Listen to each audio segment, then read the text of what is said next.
were two other things at least. This is when I want to create a confidence interval, and then there's a situation where I want to know how large of a sample do I have to take to be within so much. All right. So that was the.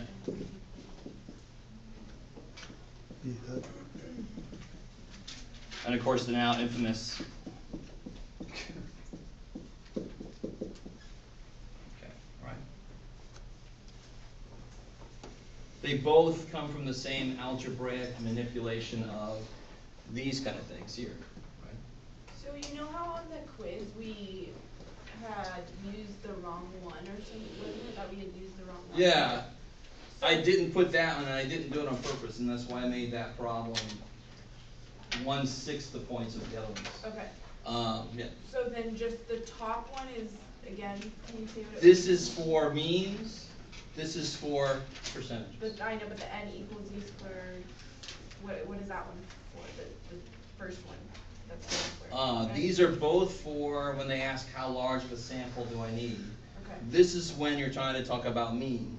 Okay. And Because that's you normally have a mean and a percentage. This is when I'm trying to talk about percentages, okay. right? A mean and a standard deviation. Okay. So this part of it kind of gives it away. So if they're asking me how large of a sample you have to take to be within 3% of the people who will vote for whatever, you want to use this guy. Okay. Because it has percentages in it. Cool.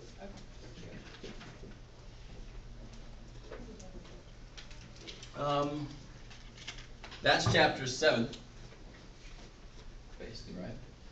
7.2, 7.3, 7.4, and that's mixed in. And then we had chapter 8, and like I said, chapter 8 is a long process. Most of it's kind of old stuff. Some of the new stuff was terminology, like the hypotheses and how to get them. You can't write down on the formula sheet. The only really new formula, and if you want to, you can put the old one down here. You can put a little Z star on it if you want to.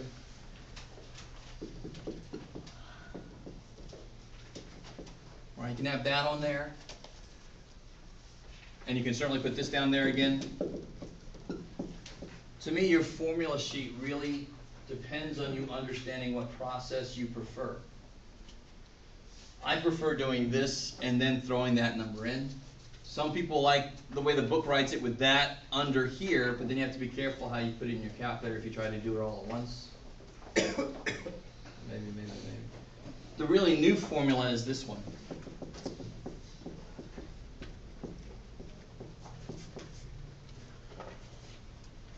The Z star is also known as the test statistic, right? Test statistic, yes. The thing I have to be very careful, I can't say that unless I'm slow. Sam. Is there a reason why we have the standard deviation of the sample mean is not S? What's going on? The Sorry. second formula? And the standard So deviation. here, RS. so behind the scenes of both of these is it could be this, Okay. but I desperately hope some of you guys realize. Does anybody remember when I said the Z-score formula is always the same? I've said that several times. And then of course, some of you guys have completely written me off. You're like, I'm just going to try to pass this by. He's obviously insane. Because he's look, but our data minus the middle divided by the standard deviation, the Z-score formula never ever changes. So I try to write as few formulas related to Z-scores as I can, so I don't freak out. Oh shit, do I use this or who cares? That's the standard deviation. If you know the population, great. If you know the sample, great. Don't make it seem like it's totally different. It isn't. Whatever standard deviation you have, this is how you do it. Either way. Yeah, just. But I mean, that's a really good point, Sam. That's a really good point. You can put that down there if you want. Nothing wrong with that. I just don't want you to feel freaked out. The more formulas you got, the more you're going to, which one? Which is the worst. But would the standard deviation of the sample mean always be S? But sometimes we don't. We're given this sometimes. In fact, section 8.4 is all about being given this. Section 8.5 is all about only knowing this. I think he's just more talking about the symbol. Yeah, the simple wise is the standard deviation of the sample mean as opposed to the standard deviation of the real mean. He's saying, shouldn't it just say sample mean minus? Okay. All right. All right. Give me 1 second. Okay.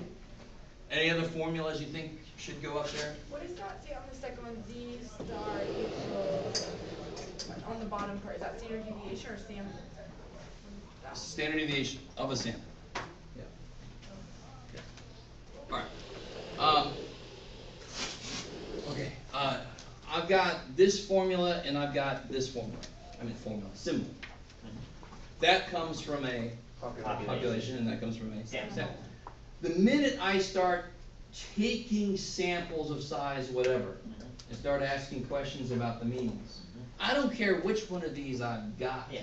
I've got to shift it over to be this guy or this guy. This is the standard deviation of groups, means of groups of size, whatever. Right? Both of those mean that. You kind of with me? That's what that symbol means. In fact, again, remember, what is a calculator? I think this is what your question really is all about. Your calculator doesn't use these symbols. Your calculator uses these symbols.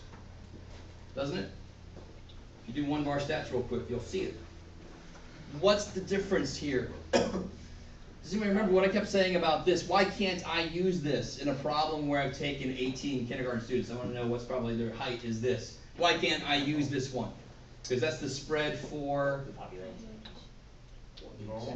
individuals. That's the key, right? That's okay. Cool. It's fine. It's the standard deviation for individuals.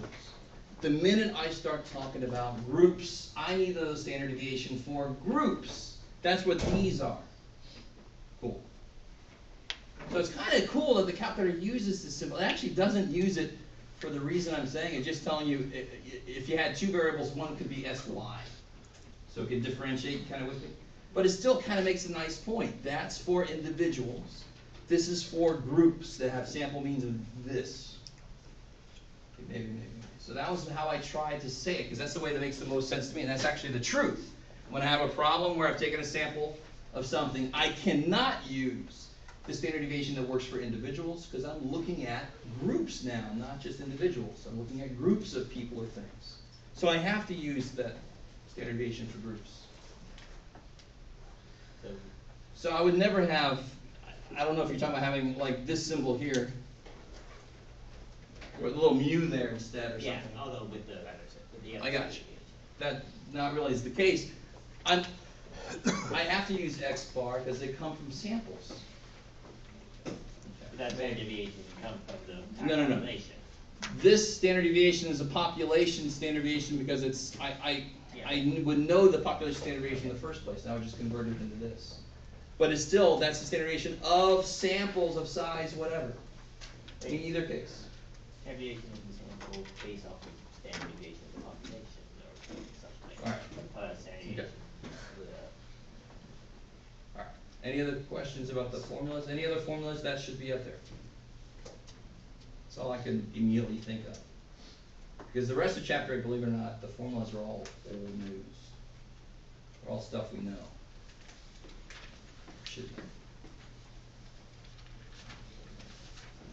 All right, so now let's move into doing whatever kind of examples you want to look at, or things from the practice test, or things from old tests. Is the test gonna be on, what chapter is the test gonna be on? 7, 8, and 10. 9 could show up as a bonus problem, because 9 is extra credit. And then what was didn't we have a quiz on one and you said we're not gonna see it again on this test? Or was that? Was that 6? There's 4, what's that probability? Yeah, 4 is But that was old. really old news, yeah, but that's going to come back on the final. But that wasn't this time around. No, right? no, yeah. Okay, so what do you guys want to focus on? You want to maybe work backwards? That's how I normally kind of do reviews. You can start with chapter 10 and kind of work backwards. Yeah? Okay, because we can build off of what we just did last time. Everybody got their formulas?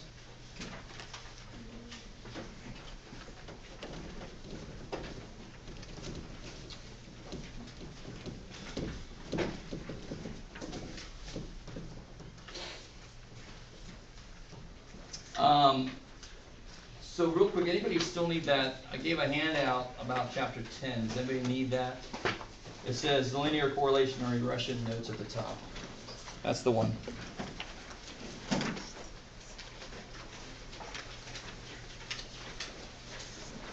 Might as well put it back here.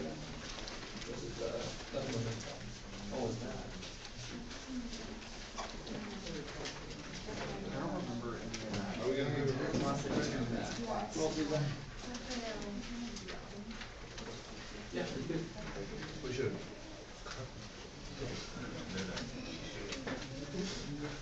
I'll be good. Let me find some more. Who's just had? Who did I just do? You and Kurt. Let's see, what's on the back? Like, do we even fill up with At this? least that's what I think. Let me see if I got more here.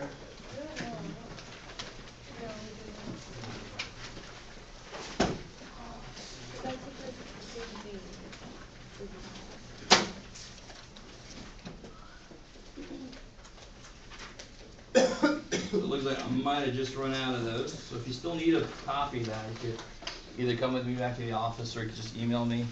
You probably want that possibly, but you could probably live without it, to tell you honestly.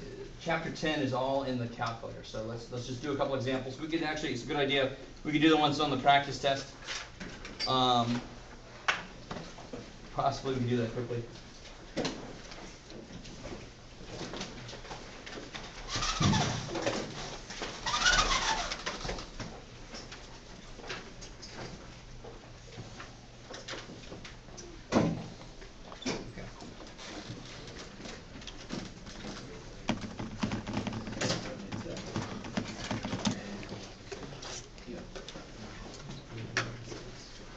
Oh,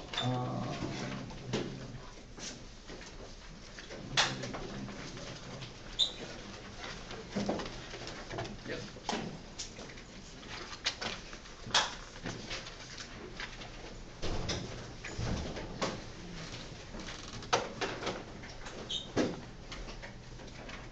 Do you have extra T-score charts?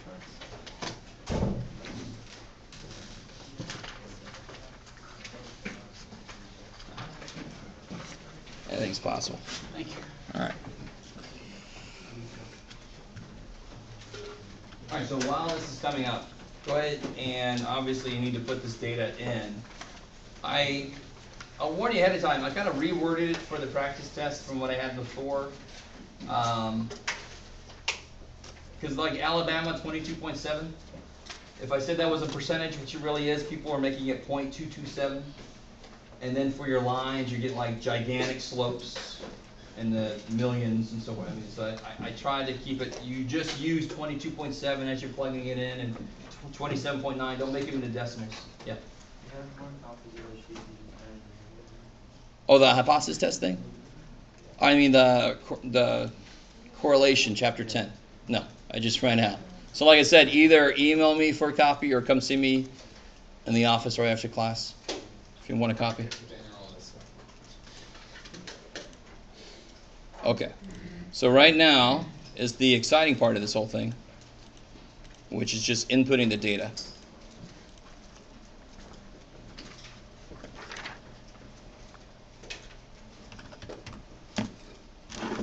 That's good.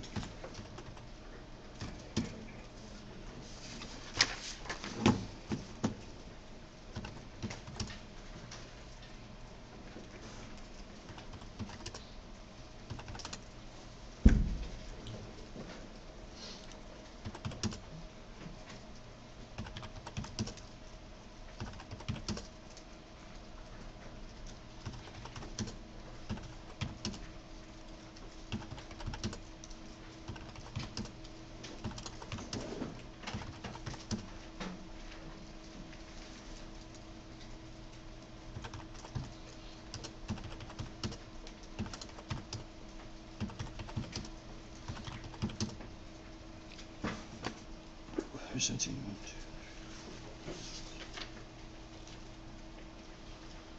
Thank God. 17. Good. Wait, are we doing the one on the practice test or on this page?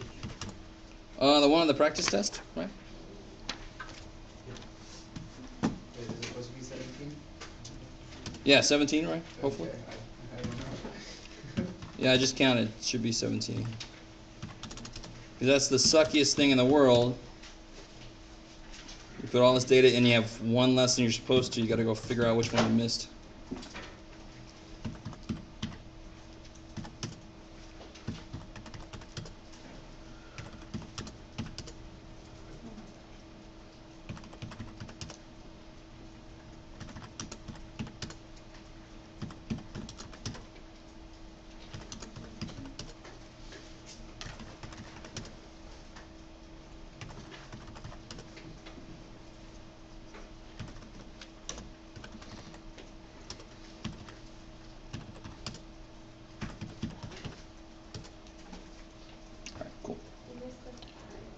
Oh, yeah, thank you.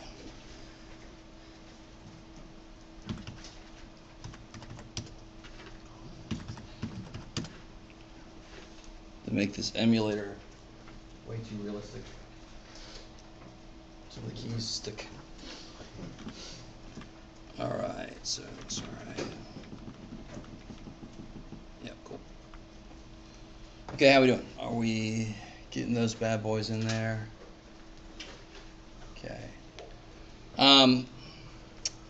And normally, just to warn you, I don't know if I've said this yet or not, but on the test and on the final, you will have a problem just like this. You'll actually come up and show me your calculator. You'll show me the plot of the points, and you'll show me the line of best fit. So at that point, if I notice something's off, I'll try to find it for you so that you're not wasting time looking through your list of data. You with me? Because that, I don't want that to cause anxiety and then make you mess up on the test. Because that's the worst place in the world to make a mistake. It's like, which freaking number did I lose a 5 on or something? So remind me how to go find out the R in the line of best fit. Where do I go? And you can't use the handout for the test. You have to know the procedure. Right? It's part of what I'm going to test you on. So a good place to start is stat. Calc, because I want to calculate something to do with my statistics. And then it should just jump out at you. 4, good. Let me turn this dude here. All right, so number 4. Okay. Hopefully most of you guys have the R show up because we kind of took a minute last time. Let me know if you don't. Oh, you have the R. Oh, you didn't have it come out the same. Yeah. That sucks. Oh, you don't. When I changed it to the R, my answers became different. Oh, you told me that last time. Doesn't make any sense to me. It's freezing.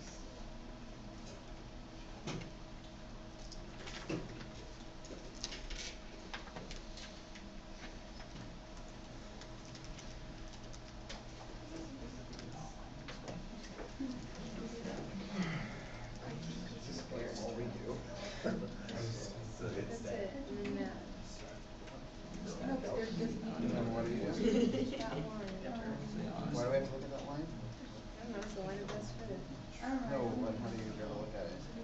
I gotta look at it. So all your data points are right. Wait, Yeah. how do you get rid of this number 4? Like, I can't get rid of this. Why wouldn't I do it? 1140. To how many decimal points? And the problem is, actually, whenever you have dim mismatch, they're not the same height. Something got left out. How's everybody else doing? If you're playing along, yeah. To get money, you just do the equation. Yep, to get Y, when I ask this on a test, that phrase always gets attention. When I ask this on a test, blank, I want the equation. So you just. Right, so the slope is 1140.4 if I want to round it. Plus the y-intercept is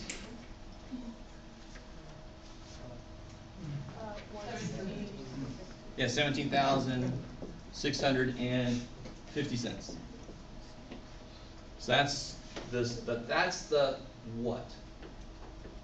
Oh, What is that? I don't see anything. Slope and y-intercept. So that is the line of best fit. I love it. So that's the line that if I did it graphically, if I looked at it, it would actually average out the points the best. And how do we do it graphically? We'll do that right now. If Hold on. if we find a number that we accidentally put in, can we just put 0 and then we'll make it better? This is this. Oh, extra. Hit delete. Is there any minor delete or just? Just delete. Delete. There you go. Cool. Okay. What? All right. So does everybody, So then I'm. besides the one calculator that's really just decided to really freak me out? I don't know why it's doing that to you. Is everybody else okay? We're getting the same numbers? Because I'm completely open to me having typed something in wrong, but if we're all getting the same numbers, I feel better. So what is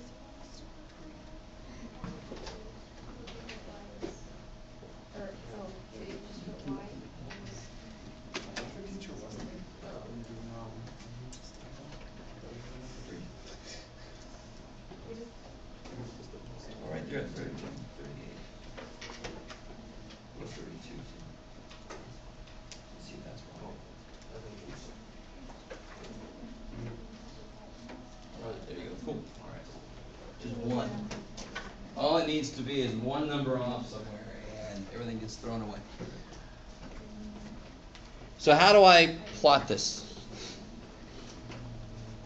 Again, everybody who was here last time that has your own calculator, you should be set. You don't have to go back in second y equals. You don't have to turn it back on. It should be on. It should be ready. How far should we round for these? How far should we round? It kind of depends on the size of the data itself, but here one place is fine because the data is kind of large. What about for R? R, you can just go 3 places. When in doubt, go 3. Thank you. You're welcome. Okay. Where was I? Oh, so everybody should have this plot turned on. Now, if I just hit graph, more than likely, I get some leftover stuff, actually. That's from the last time. Remember, that was the number of beers in the grade you made? What is that again? The graph button right there? So one thing I want to do is go kill this y and replace it with the right y, right? So hit y equals right here. And now we can put the right line in, right? That's my line of best fit there. 1140.4. Here's your X button. Don't forget your X. Plus 17,650 cents. Now real quick, can anybody look back and tell me what does X represent? Oh, what does X represent? Thank you. The slope. No, this is the slope, the number in front of it. What does X itself represent? Look back at the problem. The point, wasn't it?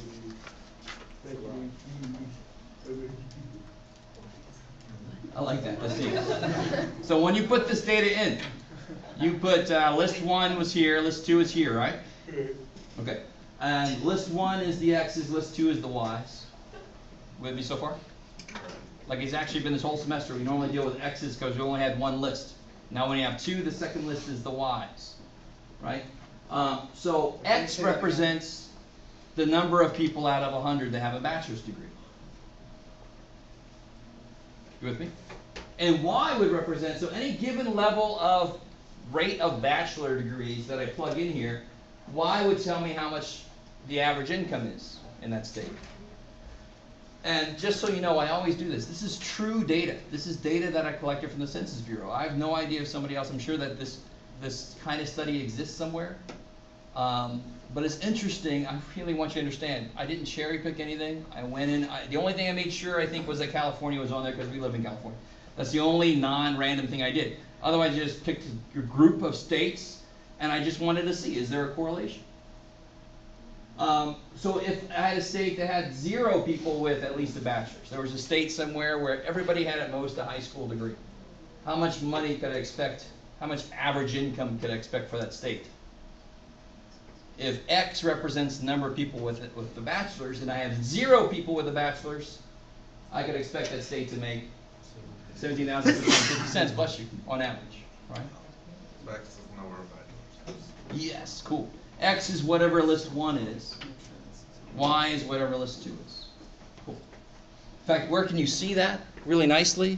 If you go to stat plot, it tells you directly. X list L1, Y list L2. Okay. Now how do I get the graph to show up? There. Oh, second Y equals. Right. And then I went into my plot, the one that's turned on. Oh. And this is how it's using the data. Okay. You would have to go here if you had like data down in list 4 and list 5. You'd have to change that. We don't do enough data in here to really worry about that. You can just leave it always L1, L2. I'm still having the same trouble with graphing though. I don't have anything showing up. I put all this freaking data in. I put a freaking line in there. Why the hell is it not showing up? Zoom stat. I like it. Zoom stat. The calculator costs enough money. It should be able to do this for me. It should find my data for me. Yes, sir. He has R's where his Y's should be under the Y equals. Oh, sorry. So is this what you did? Or the right time to point you up? Oh, it's just So if you hit zoom 9, Zoom 9 is Zoom stat, so you can actually just hit the number 9. So, let me take a minute again. Tell me if you don't get that shopping?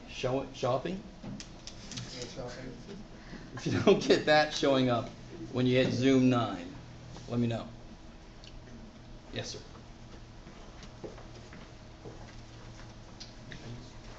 Free. You probably did the same thing I did. I first had 1, 0, let's see.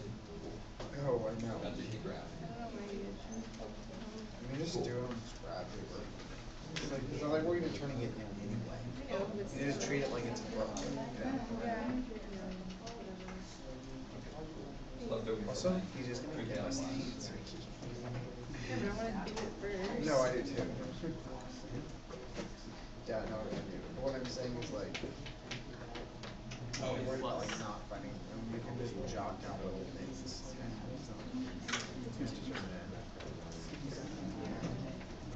So, if on the day of the test or the final, if you borrow a calculator from me, bring it up to me the instant you see something freaky. So some of you guys had, instead of y equals, you had r equals. Or you had xt, yt equals. Freaky stuff from my pre-calculus class. They borrow my calculators also. So I can set your calculator back to normal. You just gotta tell me that it's freaking out. Okay? Well, that's all you gotta do. Everybody else okay? Yeah. If you push graph, does it do the same thing? Because mine, like, I kind of got lost, I think, but I just pushed graph and it did the same thing. I like it. You didn't have to use Zoom stat. That's like the generalized. So if you do come in, it looks like that. If you did, then you can You hit like put it in Zoom bold, yeah. 9. Shut up. Middle. Hit Zoom. Well, hit quit. Hit Zoom 9. So now you got the y equals. You got to put that equation in 20. I did, and then, $40,000 on average. That's good.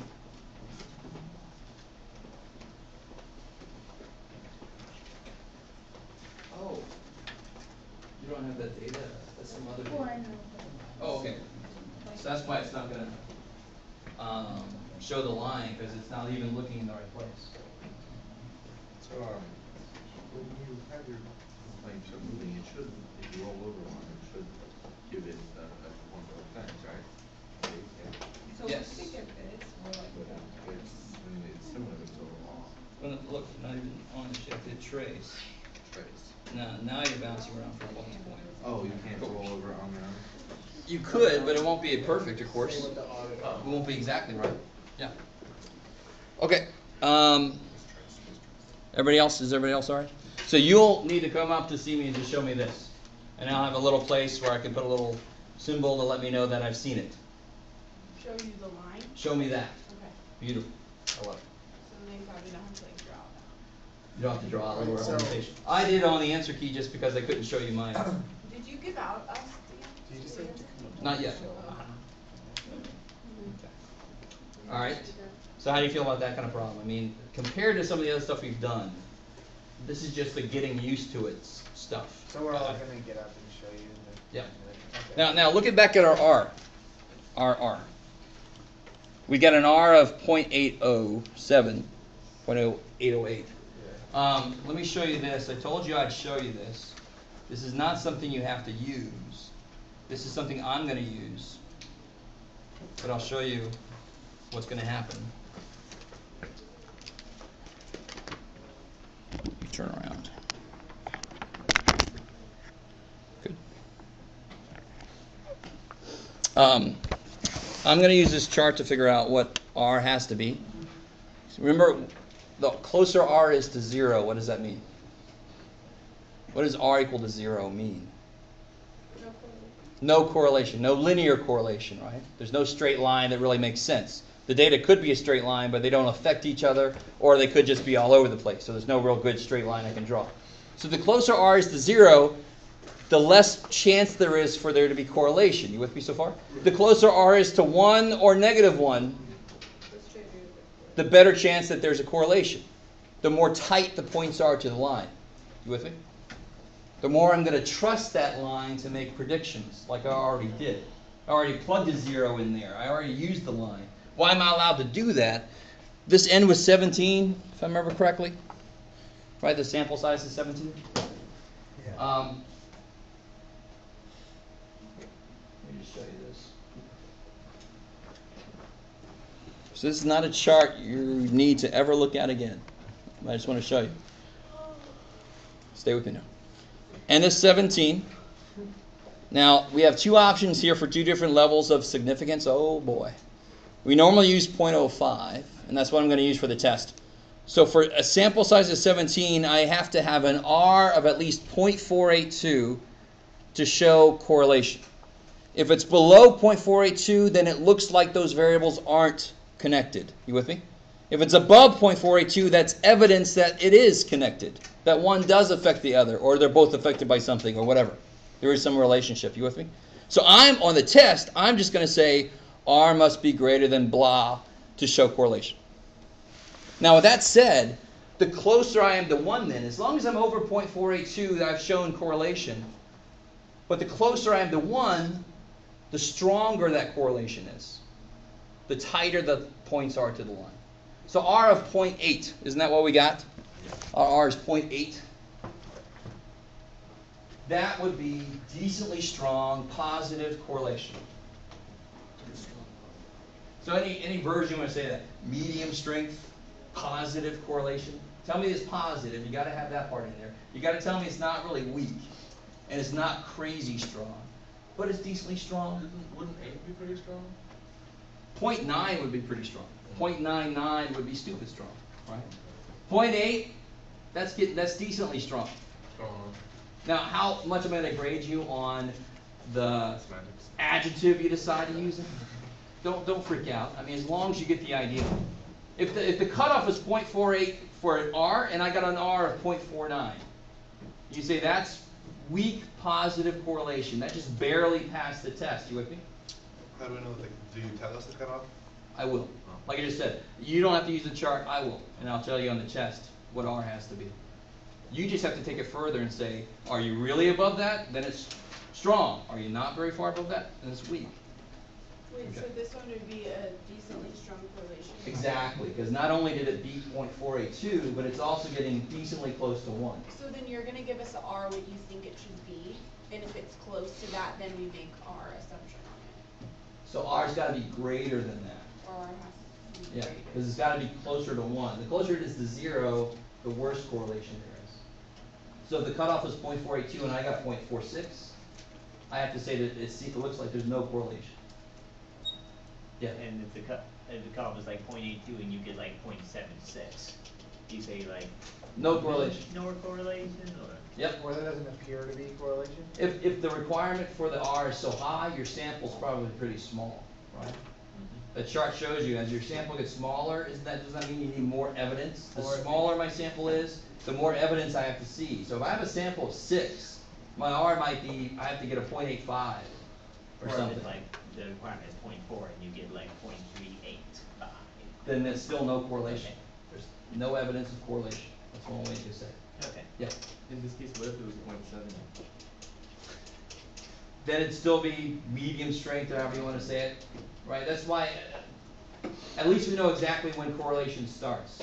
And we know when it's weak, and we know when it's strong. In between, just tell me something that gets the idea. It's not strong, but it's not weak. If you say that, it's weak. Yeah. So you're gonna ask us to make a statement about the correlation, correct? Yes, just like on the practice test. So how exactly could we word this? Like what? I would say decently strong, positive correlation. Cool. And can we trust the line then? Yes, because there's correlation and it's decently strong. Yeah. If it was negative, would we say it would have negative correlation? Yes, exactly. Okay. So if it was negative 0.8, I'd say it's decently strong, negative correlation. You definitely have to have that word in there. You got to tell me if it's positive or negative. Okay, cool.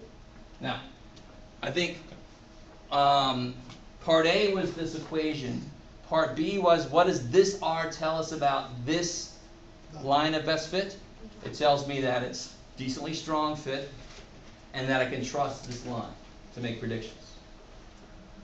And then part C says, all right, predict, tell me if there were 20 out of 100 people in a state, what should their average income be? Well, how do I predict that? If there are 20 out of 100, plug in 20. I know now from part B that I trust this line. R is big enough. I can trust this line and make predictions. If you throw a 20 in here, just see what comes out. X is the number of people that have bachelor's degrees out of 100. Y is going to be the average income you expect for that state. And to be honest with you, I mean, you can do this with almost anything. I like to, on the final, I very often use NFL or NBA statistics to see if offense or defense is a better predictor of who's going to win a game. And it really is neat. Last year, it finally flipped. It's always been offense, and then all of a sudden last year was defense. Interesting. Which one beat the other one? Which one is a stronger correlation? You guys kind of with me? Of course, some of you guys don't give a shit about football and basketball, so I understand. But I also did one for myself that looked at the same data, the educational attainment, the people that have bachelor's degrees, and you'll love this, versus the number of people that voted for Romney, for example. And if you're interested in that, how that turned out, I can show you. Might tell you some of my political things, but oh. So then we're just gonna plug in X is 20, right? Yeah, then you just plug in X is 20, And then and you should get, what do you guys get for that? Has somebody done that? 40,408.5. I love it. So 40,000 something, right? How would we input that? Like, Oh, just go to second, if you're in something weird, hit second quit to get back to the home screen and just plug it in.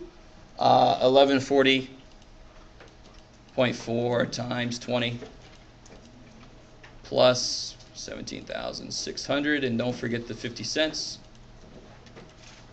And there it is. You guys kind of with me? Kind of, sort of? Okay, cool.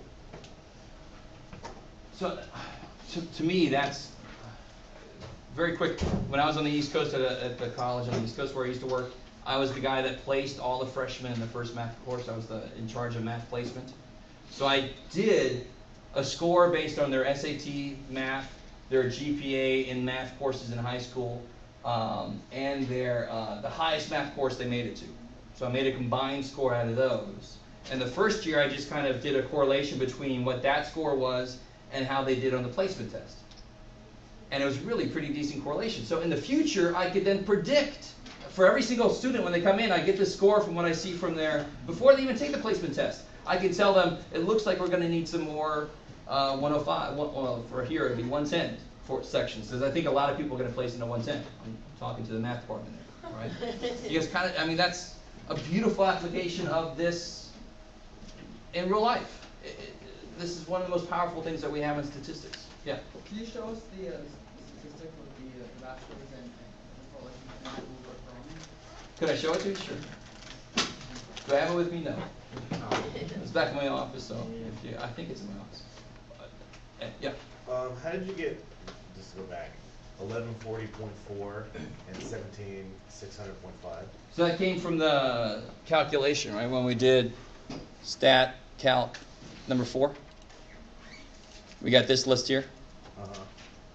A is 1140.4. That's the slope. Okay. Yeah, cool. So you just got to fill in the formula they give you. Stats people, I guess we don't like. We want to separate ourselves from algebra, so we say it's not M, it's A. But it's the same idea. So what would B be? I'm sorry. What's AX? B is the same as B back in the day. B is the y-intercept, right? So the calculator will always give you the formula. No, you're fine. Exactly. It'll always show up there at the top. So you're set as to where to put which number in. Funny thing is, if you hit stat calc right now, if you want to do this, scroll down to number 8. I think it's number 8. It's really funny to me that they hardwired that into the calculator. Do you see what that is? It would give you the same stupid numbers, except A would be B and B would be A. I have no idea why it was considered important enough to make it something separate. Just in case slopes scare you and you have to see them second. I don't know. Don't get confused though, it's nothing. You just use number 4, it's fine. Don't say, oh, which one do I use?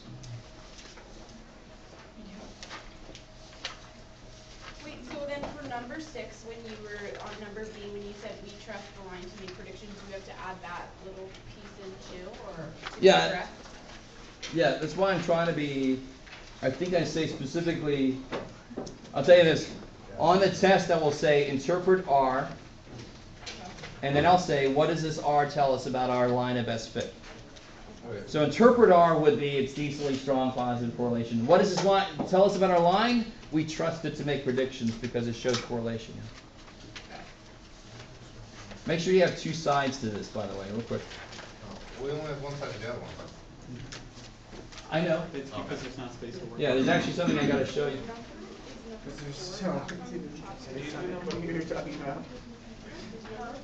What you were talking about. Very quickly, before I forget, this is an answer key I made a couple semesters ago. I was very happy to find this over the weekend, so I didn't have to make a new one. Number 1, I think, is the only one that's for some reason has a different number. It says 6.1 hours a week, and I think on your practice test it says 7.1. So where I have 6.1, just make it 7.1 and see what those numbers are. The work is basically the same. Yeah. We need one more sheet. Oh. Oh yeah. Okay. So then we don't have number 4 on there for the. Oh, answer key, thank you. right? That's the other thing. I knew there was something else. My number 5 and 6 should be your number 4 and 5. You guys with me? Yeah. Jesse, you're blank. Yeah. Yeah. Okay. I have number 4 in there. I forgot I had this in there before, but this is extra credit. That's from Chapter 9. So in case you're considering doing Chapter 9 homework or you've already done it and you want to see an example of it, how it would look on the test, there's your example. That's to get you ready if I ask that extra credit question. If you don't want to do Chapter 9 at all, cross out that on the answer key. Don't worry about it. That's extra credit. Yeah. Number 4? Number 4, exactly. See how the end it says extra credit? So then your 5 and 6 on here is our 4 and 5? Exactly. I love it. So on the answer key, there's just number 4 that inserted itself. Yeah. How much extra credit is tough? Normally, the way I deal with homework extra credit is I just add it onto your homework grade. So if you turn in all your other homework, your homework grade is going to be over 100 now. So I normally make it like 3 or 4 extra points. So if you've missed some homework and you don't want to go do it, you can do Chapter 9 extra credit and it'll fill that in. Does that make sense? Okay. You grade homework by chapters, right? It's by chapter, not by section. How do you mean? Like in. So each section is worth a certain number of points. So at the end, I take a look and I see how much did you not turn in or how much did you not correct. All the not corrected ones are half off. All the ones not turned in are the full stuff off. And then I see what's left at the end. You guys kind of with me on that? So I start everybody at 100, and as you miss some or you don't do corrections, your homework score goes down from there. If you do the extra credit, it goes up again a little bit. Yeah. Okay. Cool. I have a question about p-values. Do we have to do Oh, that good. when we're doing T? Like if we're doing, if it's. T is difficult. Because on the homework it was asking for p-values. I Let's didn't know how do 2 hypothesis test examples. Is that all right? Is everybody decent with Chapter 7? I'll do 2 hypothesis test examples. We'll see if we have any time left, and we'll devote that to any 7 questions. How's that sound?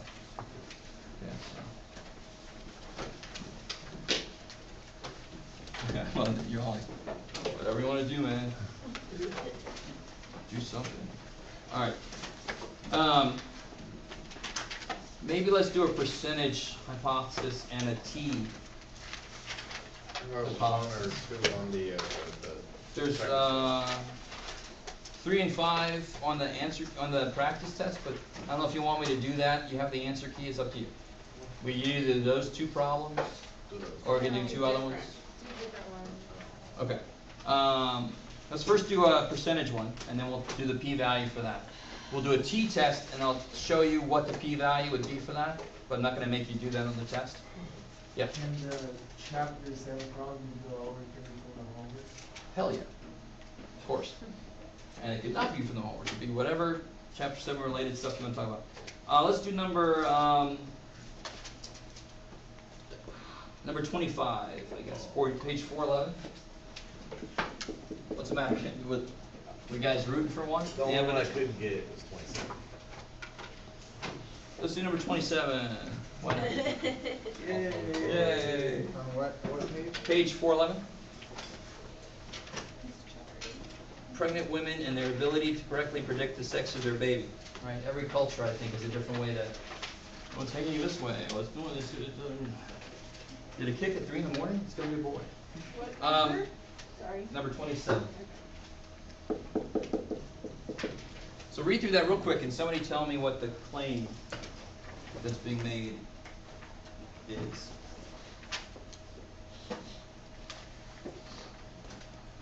Well, this is a really good one. I see. Okay. The claim is worded strangely.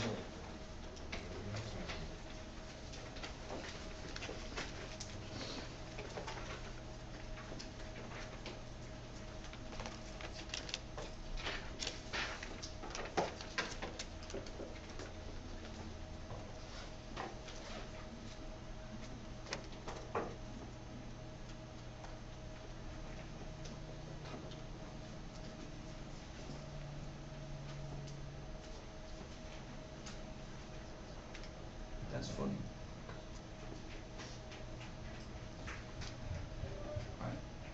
So the claim would be the mean is less than 0.5, because there's a 50/50 chance, essentially. So be careful about the symbol or the word you use there. The percentage would be less than 0.5.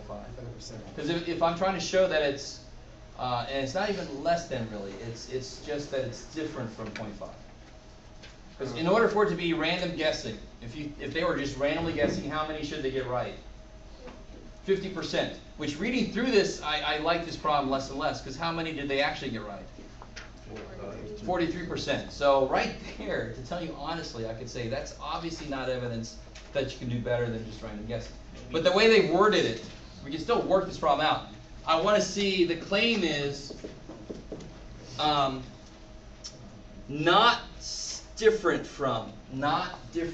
So P not equal to, or I'm sorry, not different from, Jeff. P equal to 0.5. Very strange wording on this, so I don't blame you for not getting this. So if they're claiming that it's not different from, that's another way of saying it is. If you're not different from 50%, then you are 50%. So which one is that, HO or H1? HO. Definitely got to be HO, because HO always has the equal sign. Okay, good. So what's H1? Not equal to. Good. So how many tail tests is this? 2 tail. I love it. So 2 tail. And then again, how do you tell if it's a two-tail test? The only time it's a 2 tail is if your H1 ends up being not equal to. Because how do you do not equal to? It could be more or less.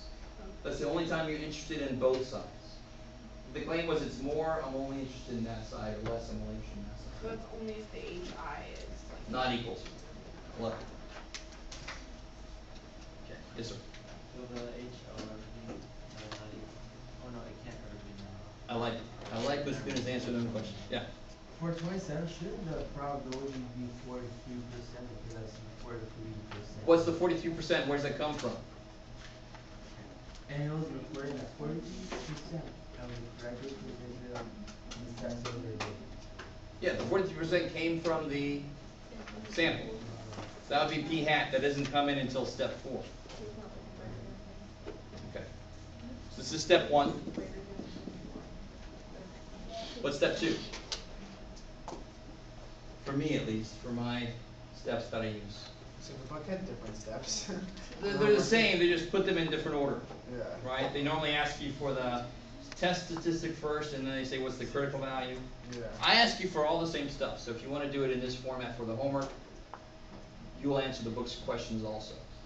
Why did I do it in this order? Because that's the order that makes the most sense. So the book can do whatever order they ask, but this will answer all the book's questions also. Secondly, what's the second step here? Yeah, do I use Z or T? Somebody remember something about P and PQ problems? They're either Z or nothing. I love it. They're either Z or nothing. How do I know if I can use a Z-score? What's the one thing I definitely have to have here? No normal. I definitely won't have sigma ever for PQ, that sounds a little evil, but actually I will always have it. Because I have P, I can make my own sigma, so, is NP and NQ, do they do what they're supposed to? That's the only thing I ever like to check here.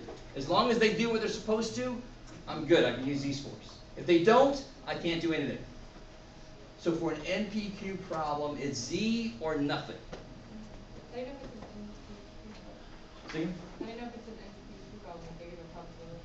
Yeah, I'm using that probability symbol, yeah, I know it's all about percentages, testing a claim about a percentage. What's N in this problem? 59. 59? Yeah, 59. So N is 59, P was 0.5. And so NQ is 59 times 0.5, 11. So don't look at the 0.43. What's the 0.43? Percentage. Which would have what symbol? P hat. P hat, 11. Right? This is P. And I get that from here. So what's half of 59? 29 and a half. So that's for both of them. That's definitely bigger than 5. So then I could use Z-scores. I would never use T-scores for an NPQ problem. Okay, cool. So what am I talking about? What am I allowed to use to talk about it? Step 3 and 4 are connected. Step 3 tells me how far is far enough away. Step 4 is that I get far enough away. Right? Rejection region. So I know it's a two-tailed test. I know I'm using Z-scores. So what else do I know to finish this out? What do they have to tell me to help me figure out those level of significance? And do they tell me that? Yes. 0.05, beautiful. I can't remember, has anybody hit one where they didn't tell you that? Yeah, that is one. Normally, if that comes up, it's because the Z star is going to be so big or so small. Like if you got a Z star of 12, that's way the hell out there. You with me? That's going to blow away whatever level of significance they put down. So that I don't even have to tell you the level of significance. That's crazy. HO's wrong. Get out of here. Right? If my Z star was 0.7, that's not even a full step away from the middle. That's not evidence of anything. So I do remember this book every now and again not giving an alpha. That should be a clue. Oh, my Z-score is going to be freaky. It's going to be really big or really close to 0. It's going to be definitely evidence or no evidence ever. Here they gave me one, thank God. So for a two-tailed test, alpha 0.05, what are those Z-scores? And how do you find that real quick?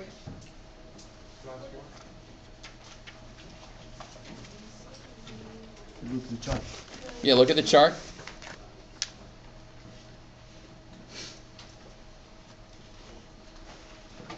One tail area.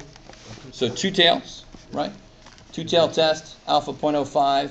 Z-scores are all the way at the bottom. If I finally dig down there, 1.96. You guys with me? So nobody's going to freak out and say, Jeff, why are you looking at a T-chart? I'm looking at a T-chart because way at the bottom are Z-scores. And this is beautifully set up for hypothesis tests now, right? One-tail tests, two-tail tests, kick ass. I can look them up very easily. Yes, sir? So if it was a one tail, you just use my No. If I had alpha 0.05 for a one-tail test, I'd have to look here. Should be 1.65. Right? If I had alpha 0.05 for a one-tail test, I'd look here. With me? This is 0.05. Isn't that in both?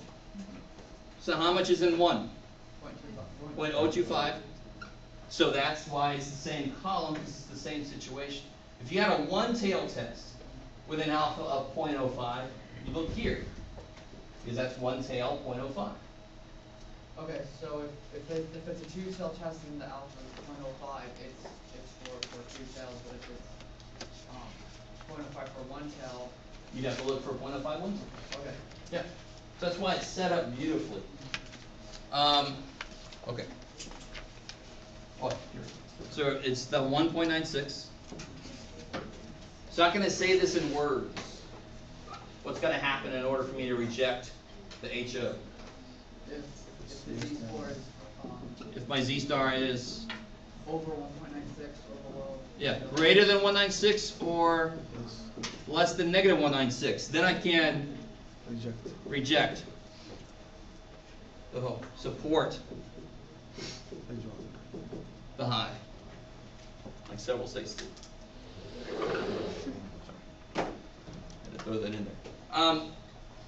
Okay. Wait, I have a question, Yeah. sorry. For the statement that you're making, is it always the same? Like Z star is, greater than the number or whatever? Or less than. It's just got to be away from the See, middle. that's where I was getting, cause I have like a tutor and we were getting confused, cause she does it differently than you do it. So she was kinda just confused with that statement, like making I'll tell you that this. statement. There are a couple of things in here that I do differently. I'm sure some of you guys have realized that I use less than or equal to, greater than or equal to here, and the book doesn't. So it's really just a difference of opinion there. This, everybody should do it this way. That's not something I've created myself. This is just the way it's done. But then Yeah. as far as just with making this statement, how do you know to make that statement like that? That's where I guess I'm. Because the rejection region is always going to be the tail or tails. And that's why it's so important in the first step to know if you have a two-tail or a one-tail. It's all about the tails. If I get in them, it shows me evidence for something. If I don't have evidence. Right? So it's all about those. And why is it all about those? This is the area where HO is. It believes it equals to the middle. The area that H1 is out there in the tails. Right? So if I want to show that HO is wrong, I got to get out here. Cool. So it's a two-tail, so that's why I have to have like a two-part statement. Greater than the big one, smaller than the negative one. Just to get away from the middle. Yeah. And you use a two-tail because it equals each other. That's why. Because it's not equal to here. In fact, the old books used to use this symbol for not equal to. Because another way to say not equal to is less or greater. Right? If you're not as old as me, you must be younger or older. Probably I'd vote for younger. It's because it doesn't equal the H1. Just because it doesn't equal. If I had a statement here, if I thought I was less than 50%, that would be a one-tail test. I'm only interested in less than that. For you guys there. Or that there. Okay. Yeah. Can you use 7 on page 4? Yes, maybe. As soon as I'm done with this one. Yes. Can you explain how you got the Z-score again? The 196? Step 2. Oh, why I can use Z-scores. NP and NQ are bigger than 5, which means I have a, what kind of distribution? Normal. So then I can use Z-scores. Right. And if they're not normal, Then you can't do anything. You need normal. So that's why for binomial, for NPQ problems, there is no option of T. Why was T invented? To use when I know S. Do I know S? Will I ever know S for NP? No, I won't. So I will never use a T-score for an NPQ problem. Period. Yeah. How'd you get the 1.96 on the T-chart? Is it still up there yet? Two-tail test. Yeah, see that's on the bottom. 0.05. If I stop, I get a T-score. If you go all the way to the bottom, I get a Z-score. So is any of those 1.96, any of those on the bottom past? Yeah, if I was in this